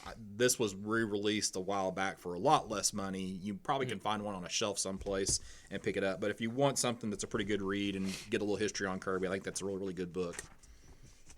On 246 from Ahoy, we have Billionaire Island #1. New Mark Russell book. Steve Pugh doing the art. I think this was something Tom Payer was kind of promoting online too. Yeah, that's my next thing. I have okay. Mark. I'm so excited. Yeah. So Billionaire Island, where anything goes if you can afford it. So probably be a good book. Oh man, that's gonna be so fun because There's a political Mark joke there, but I Russell won't is go there. satirical as hell. I mean, look, I know which way the politics are gonna lean on this, and I'm fine with it. 259 in Archie, we have Super Duck. I don't know. Don't Any look at me. idea? Nope. I mean, you like ducks and you like Archie. I man. know. It's really funny. I knew you were going to make a joke about that. So I was flipping through and I saw there's like one book from Archie this month. It's just this month's issue of Archie, which is over here, I might add. Well, see- and I flipped back and forth and I was like, seriously, one book? Yeah. And then I realized, oh, Super Duck is from Archie. And I thought, how do I not know what that is? I Yeah. love Archie and I love Duck comics, but I don't know what Here's it is. the other Never thing, heard just of it. with Archie and the catalog in general, they do these big full-page things that I think are ads. Yes. As I'm flipping through and I'm Yes. like, where's the listing? I'm Right. like, oh, that's the listing. Right. They also put an ad for something that's not Archie every month. It's like that Cosmo, the space thing. yeah. Like most of the time, it's that. Right. It's not your company is literally Yeah, called Archie for Comics, and you almost never have the character Archie up front. I think there's like a 50s, maybe 60s title called Yeah, Super I'm Duck. sure it's a But I don't revival remember of it being. I don't something. remember it being Archie before. I think it was something else before. I think I have like a random issue of that. I'll have to dig into that a little bit. On 333, we've got reissues of Mythology, the DC comic art of Alex Ross, and Rough Justice. And again, the Marvelocity, the Marvel version, which came out recently. Rough Justice is really worth picking up, though. This is a bunch of concepts that he kind of pitched for DC that never went anywhere. So again, who knows how all these would have been long term. But just as for sketches and concept art and stuff like that, there's a lot of cool stuff in this book. It took me a long time to get a copy of this book because every time I'd go to the bookstore, every copy would be beat up from seeing this. Like people were reading this book and putting And it back also, on it the was shelf. embarrassing to say you wanted a book called Rough Justice. No, it's not. Just tell the truth, right? Rough Justice is Dan's stage name as a dancer. What page was that on? That's on page 333. And also on that page from Pantheon is the Mouse 40th Anniversary box set. So we're getting a new nice collection of Mouse by Art Spiegelman in there. Back on 295. Not that I wanted to mention this, but they show. I feel like you are, though. Well, I'm gonna. Yeah. Okay. Not. I mean, this was actually. So Doomsday Clock issue 12. So unnecessarily mean. How is that not a comment from me? How is that a comment from Dan?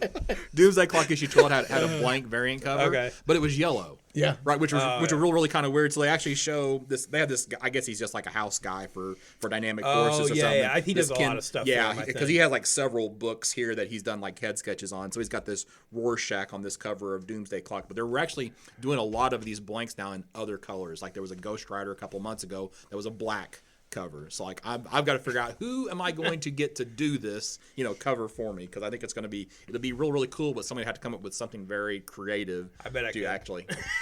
I've actually already got an idea for that. to go back to 272. Did either of you guys look at AWA, the new company? Oh, okay. I thought not the old school wrestling No. It's not still real to me. avatar. Oh, huh. Nope. So do you know what this is? Looks like a Straczynski Deodato jam. This is the company that Bill Jemas owns and runs now, and it is openly being run as these are pitches for movies and TV shows thing. Right. So like his pitch was that this is going to be people with sort of like Hollywood experience. So JMS, yes. Jason Starr, yes. But these other two people, Michael Morecci, who I've seen write comics before, but John Lees, I don't know who that is. It's a real weird mix of books, and I thought these all existed in a shared universe, but maybe I'm gonna bet I was huff and paint on that, and that's not true because this I doesn't feel seem like like they I could heard it- possibly be in the same thing. I think I heard about this Resistance book a while back on something. Yeah. This looks really familiar. Well, now. originally they had talked about Resistance was the launch book, but now there's 3 other books at the same time. Red Border I will definitely buy. It's a crime book set at the border or the Juarez cartel by a guy who writes crime fiction. Gimme. That's a Tim Bradstreet cover. Yep. You got to be kidding me. I know. Wow. They paid for that.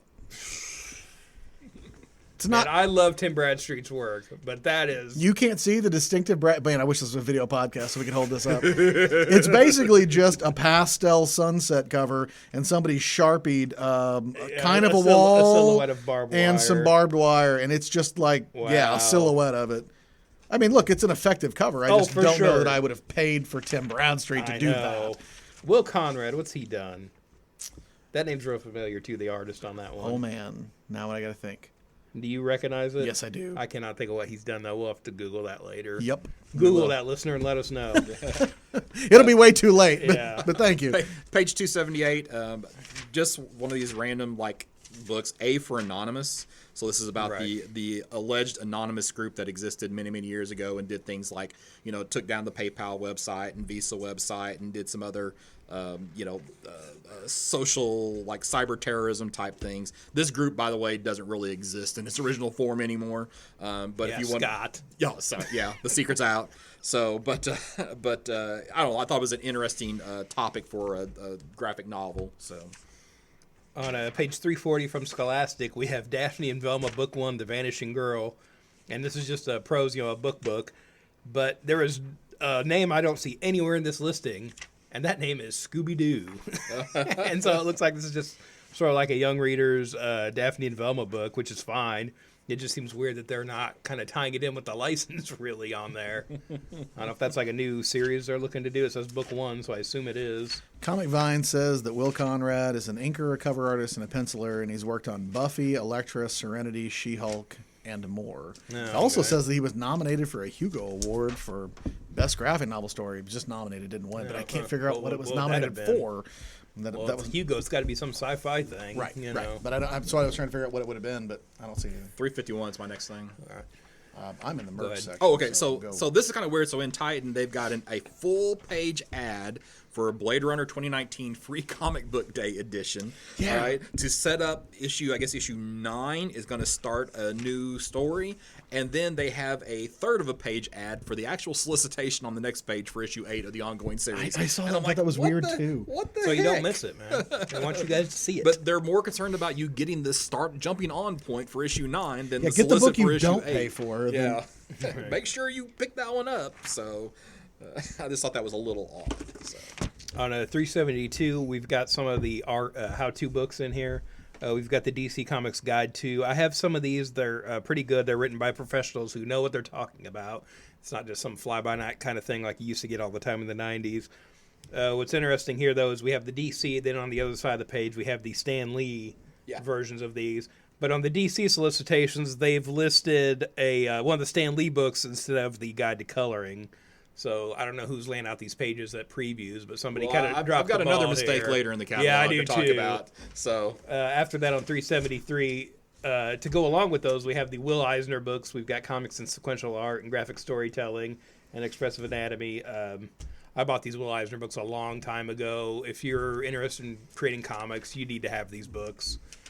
It's just basically the Bible as far as, a really good foundation here.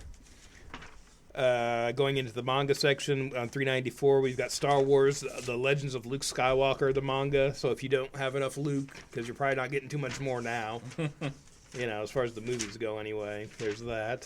Flipping over to the other side, you guys got anything else? Nope. Page 29. I'm in the merch. Mine's 14. Go. Dan, I just want to make sure I'm not jumping the gun here for yours. You get the same thing as me. thing. Yeah. Oh, man, this half-scale Batman animated series bust. It's only, and I say only, to qualify this. Right. It's only $200. Given it's friggin' huge, this is not bad. I mean, I've seen more expensive busts that Right. size. I like the look of it. I like the sculpt. I hate the painted on highlights. This is what Mondo's been doing with their action figures. There's been a lot of statues doing this lately. It drives me nuts to see something like that in 3 dimensions. It's not a 2D drawing. Again, if that's your thing, I wouldn't say it's my thing necessarily, but it doesn't irks bother me. I'm sure it probably doesn't. It's like my hang up. Well, that's what I'm saying. I'm sure this get is a art guy. Yeah, it is, and I get that. But it's one of those things. Once I see it, it looks nice. Like if I could repaint this, maybe. But like if I get this, that would irk me every day when I saw it, kind of thing. On 18, we've got the DC Comic Gallery diorama Bane PVC. So we've got kind of a nice $50 Bane statue here. Right next to it, we've got the that Bane Wonder Woman. It's like Graham Nolan drew a statue of for life, sure. and I think I need it. So we have a Linda Carter, supposedly Wonder Woman next to it. This looks more like Christina Applegate to me than Linda Carter. It does. It's a really good catch. So I feel Because like when I saw it, I thought it doesn't look like Linda it's a Carter to me, good but I li- couldn't place It's it. a good Oh, likeness, that's so just true. not of Linda Carter. It's Christina Applegate cosplaying as Wonder Woman, I think. On 24, we have the Legends in 3D Cthulhu half-scale bust. I don't think that's actually half-scale of Cthulhu. No. How tall is it? Yeah, 10 inches. I'm pretty sure Cthulhu's way bigger than that. Yeah, I think you're probably correct. So. I don't have anything till 45. So 29, you have some additional Cyberpunk 2077 merchandise. You have some action figures, a couple of which are the Keanu Reeves character, Johnny Silverhand, that is going to appear What a great name. in the game. And then you just have the generic V male character action figure. So I don't have anything until 54. Okay, so on 45 from Crypto's Oak, we've got a new Wonder Woman Princess of Themyscira polyresin statue. Looks really nice. Just sort of a white, sort of marble look with gold highlights on it. On 42, there is. Do you remember the series of the Batmobile, like in the little cases? I don't think I have the animated Batmobile, and it's reoffered. Really? I don't feel. Maybe I do. I need to check. Right. They're on top of a shelf in my living room. There's a lot of those. Yeah. But it's man, if I don't have it, I need it, and it's only $20. On 48, we've got the Ghostbusters Firehouse sign replica. So if you want to cosplay in your house as the fire station from Ghostbusters. Maybe you want to turn your house into a cosplay. Right. It's a 32 by 30 inch sign. And so it's probably like actual size to the real thing. It is also $900. So I don't know. I'll probably be hard pass on that one. But maybe you out there will want to spend your money. Exactly. If you do, come to Campus Comics. And Mike will happily order it for you. On 51, we have the Conan the Barbarian 6-scale articulated figure. It's pretty cool. It is cool. It looks like a pretty good likeness there of Arnold, but it's also $250. It's not that cool. So, yeah. On 53, again, keeping with the overpriced action figures, we've got the Rick and Morty collectible figure set for $100. I feel like they missed the moment that Yeah. there were a lot of people looking to spend $100 on Rick and Morty merch. Yeah, and it's like, I think later in the catalog, Funko is doing action figures too that are way cheaper than that. Page 54. Oh, yeah, here they are. Yeah. I'm looking at them right now. Page Yeah, 54, you 54. have the Star Wars, the Black Series, the Rise of Skywalker Zori Bliss figure. But they show the Knight of Ren beside it. On the page 55, they have the Knight of Ren character with the Zori Bliss image. Yeah. So, yeah, another little proofing error. Is it? I mean, like, for all I know, It's like, who was Wedge in A New Hope? I don't think there was a script in that movie anyway, so it's fine. But of course, I know, you got what, 500 pages of book catalog here. Yeah, there's inevitably going to be some mistakes, but still, it's just sometimes they're a little more obvious than other times.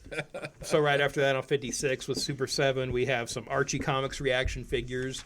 And so this is, again, Super 7's done a ton of these reaction figures. And these got some pretty old school Archie ones here too. Right next to that, we have Transformers reaction figures. Not as crazy about those. I'm not really into Transformer figures that don't transform. I feel like that's the whole thing. Even the Happy Meal ones from the 80s transformed, man. Yeah, On 63, there's a Stephen King pop. I don't know if I think that's for everything else. I know, Why but not I'm just- Stephen King? Is there a Joe Hill 2-pack? not yet. Give them time. Not yet. I don't know if I think that's awesome or if I think that's like a shark jumping moment, but Oh, they jumped the shark a long Yeah, time there's ago. been definitely a shark. Has there before actually that. been a Fonzie jumping the shark Funko yet? I'm surprised that there hasn't. someone somewhere at Funko headquarters Yeah. is like, make a note, we haven't jumped the shark. Because we haven't done it yet. My next thing's 83. Well, on 66, keeping in the Funko section, if you want to make your own Adventures of the Knights of Ren, because we didn't really get any in these movies, we've got the whole set here. Sure you did. Remember all the important things they did across 3 movies? Yeah. What are their names, Dan? Tell me their names. Don't look. I don't know because I didn't get the Star Wars guide that lists all this Right, stuff with all right. the info that everyone's Maybe you tweeting should have read it about in a now. comic book.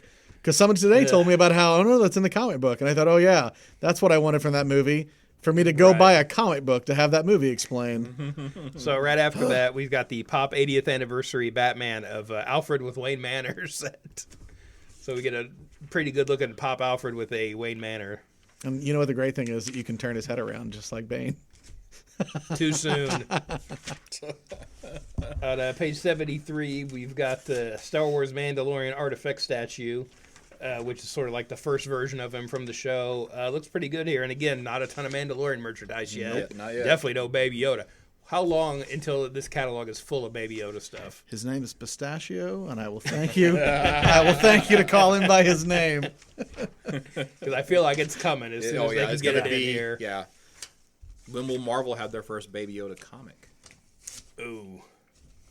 First appearance of Baby Yoda in Man, comics? that's what I was going to say. I don't buy Star Wars comics anymore, but you put Yeah. Pistachio in a book, and I'm going to buy I tell that. you what, if they do a Mandalorian book, I'll probably pick that up. Yeah. I'm tempted to pick up that Bounty You know, Hunters book. yeah. So, yeah. It's not the ones you want. It doesn't matter. That's, It's just sometimes that's it's better than the it's rest of the stuff Star that's going Wars on. Cable and the B Crew. I feel like it's the ones they can do that Yeah. don't interfere with anything else. That's probably true. Well, doesn't that Bounty Hunter predates Cable though, doesn't he? I know, but Yeah. Okay. All right. they make a point of making him have the Cable look with Yeah, in the face. Yep. On 81, we've got the Godzilla 1984 model collection Godzilla 11-inch PVC figure, which looks pretty cool. Unfortunately, the price is PI, so that makes me means- worried about. Please inquire. to please that inquire, price. and that means it's more than it means. It's so much that we assume that if we just printed it, Yeah. you'd go, ha, ha, ha, no. Yeah. Page 83. There was some really stupid stuff in the previous catalog. You know, I mean, who's asking for a big Hero 6 Baymax, Bear Brick 2-pack? But that's not the dumb thing. What to me is the dumbest thing I've ever seen in my life in this catalog is they are now releasing. Whoa, that's a high hurdle. I know this is they are releasing 2/5 scale models of the Sega Saturn and the Sony PlayStation. They're models. I don't. It's why. Yeah. If you want this sitting on your shelf, go buy a broken one and put it on your shelf. This How much is are they? So, I saw those. $30. Yeah, I saw those and thought, huh. This is they have gone too far. This is I don't know why this is the is thing why- that breaks it for me. That's why the terrorists but hate us, this- Scott. But this is too much. There is too much crap in this part of the catalog. Okay, moving on. Someday, 100 years from now, or however long, people will be digging through landfills, looking for food after the nuclear holocaust, and they'll be like, what was this? And someone will say, oh, let me tell you of a year. The year was 2020, and they were making model kits of video game systems from 25 years earlier. Oh, did this play video games? No. This was a replica model kit of a thing that did play video games. Oh, with video game systems exceedingly rare? No, they were very common. You can find them There anywhere. were millions of them. You can find them cheaper than these models. It was one of the best-selling video game systems of all time. They were super common and nobody wanted them anymore. But that's what America was like.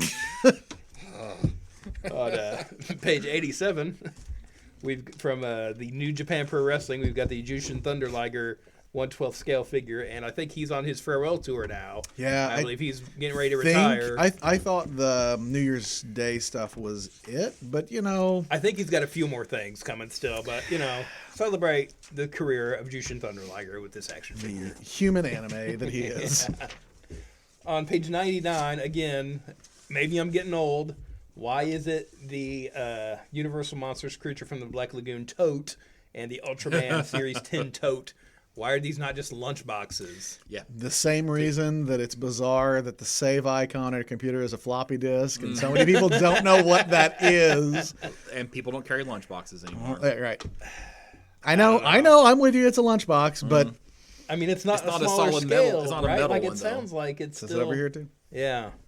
It's a tin tote. How is tin tote easier to say than lunchbox? It's not. What do I tote in that tin? Nothing. Most of the time, nothing.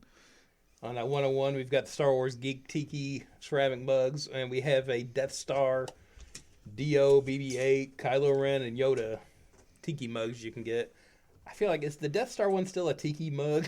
Like some of these, and the BB-8, I don't know. So last thing I think I've got is in the game section.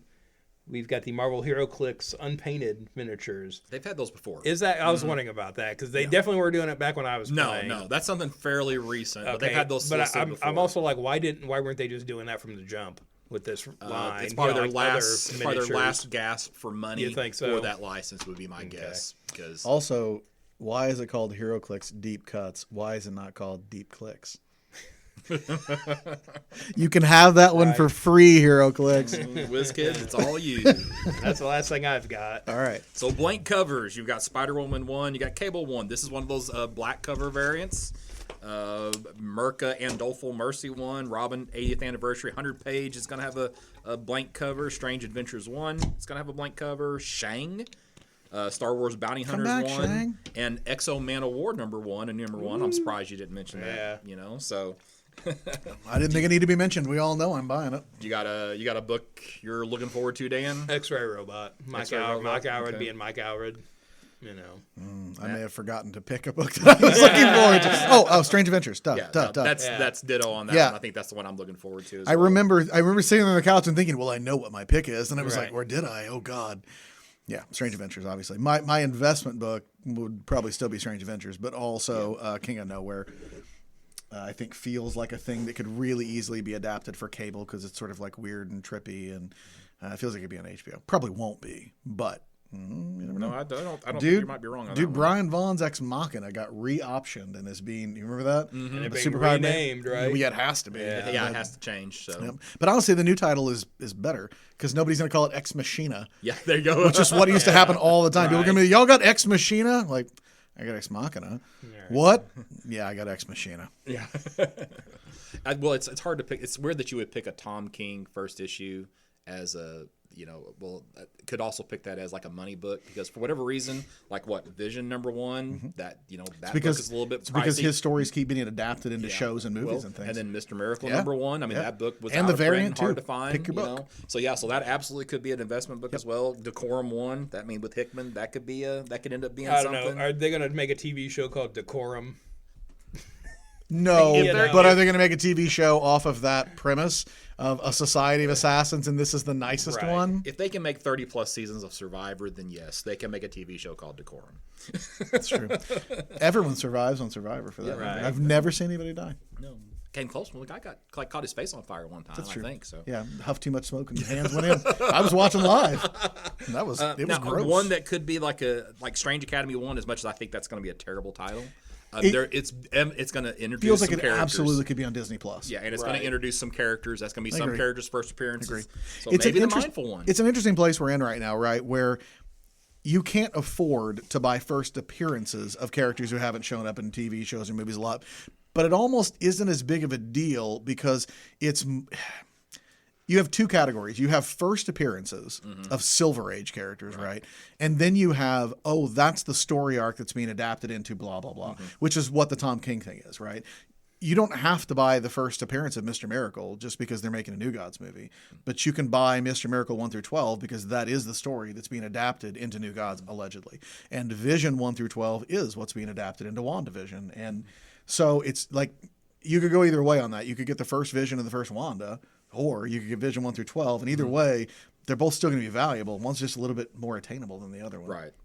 Well, and just those books just end up being, they just end up being underprinted. Is kind of what it boils down to because nobody pre-orders them. So, Which, which that is is the point why of this podcast. right, that is why those books are. I used to always explain to people when I worked here that the reason that things that say collector's item on them are never collector's item is that if you believe it's a collector's item, you print enough of them that it is no longer a collector's item. If everybody that wants one has one, it isn't worth anything. And I knew I had one more on this list, but I'm gonna go ahead and add that Firepower 1 free comic book day. Yeah. That's something definitely should at least grab a copy. So. Well, the crazy part is that it will be printed in the like millions of copies, but it will also largely just be thrown around, and nobody will pay a lot of attention to it. So you're not wrong. DC has some sort of event thing in it. They have a TBA DC event book, and it could be. Yeah, who knows? And if that's like the first official 5G or something like that, It could be the next Umbrella Academy book. Right, yeah, that too. That's the big example of that. So. yeah, that's one of the harder books to get. For the exact same reason. It's printed on Free Comic Book Day books are printed on cheaper paper, and they're not particularly well packed anyway, and they're not unloaded with the same care that your monthly books are because everyone's like, we're just giving these away. You just grab a fistful of them, slam on the counter. So yeah, finding a 9.8 from Free Comic Book Day is a lot harder than it is to find one off the shelf. Yep, could be tough. So, do you have anything to add on that list, Dan? For an investment book, I'd probably go with The Resistance, this Straczynski thing. I think that's probably got a good chance of getting adapted into something. And it's not going to sell a lot of copies. Yeah, and it's under the radar. It could definitely be an underprinted book. It could be like, Men in Black was in the 90s kind of thing, So. And I'm going to pick up at least 2 of those AWA books, just because it is they basically gave the same pitch that Image's pitch was back in '92. It was creator-driven stories kind of stuff. So it's the same thing that TKO Presents is doing, but you can only buy those direct from TKO. I don't know if you've seen that or not. No. We'll talk about that when we stop recording. We got it? We good? We're good. So, I think that's about it. Back in a few weeks. All right. Well, until then, Dan, where can we find you? You can find me online at Detective651 on Twitter, Instagram, and my TeePublic store. And soon to be on Facebook on an account that I make for him and manage myself. We'll see about that. Check out the TeePublic store. There's some sales coming up.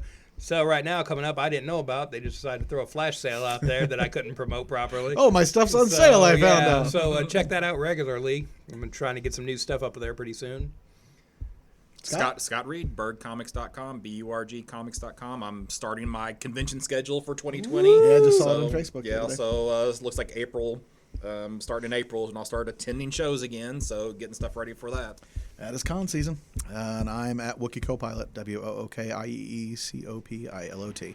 Until next time, take care, guys. We'll talk to you soon.